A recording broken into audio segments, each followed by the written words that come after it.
Mangaluru మునక్కాడ curry తయారు చేసుకోవడానికి కావాల్సిన పదార్థాలు: మునక్కాడ ముక్కలు, బంగాళదుంప, బెల్లం, నూనె, మినపప్పు, ఆవాలు, కరివేపాకు, ఉప్పు, పసుపు, పచ్చి కొబ్బరి ముక్కలు, జీలకర్ర, ఎండుమిరపకాయలు, ధనియాలు, వెల్లుల్లి రెబ్బలు.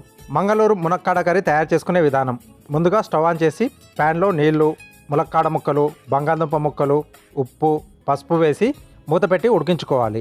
ఇప్పుడు మిక్సీ జార్లో పచ్చి కొబ్బరి ముక్కలు, ధనియాలు, జీలకర్ర, వెల్లుల్లి రెబ్బలు, ఎండుమిర్చి, ఆవాలు వేసి ఒకసారి మిక్సీ పట్టుకోవాలి.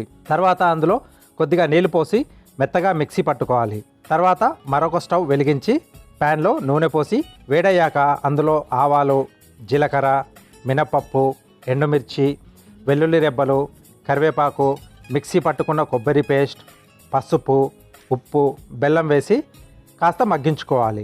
తర్వాత అందులో ఉడికించుకున్న ములక్కాడలు, బంగాళదుంప ముక్కలు నీటితో కూడా వేసి కలిపి కొంచెం దగ్గర పడేదాకా మగ్గించుకొని ఆపై సర్వింగ్ బౌల్లోకి తీసుకొని పైనుండి కొత్తిమీర వేసి సర్వ్ చేసుకుంటే మంగళూరు మునక్కాడ కర్రీ రెడీ.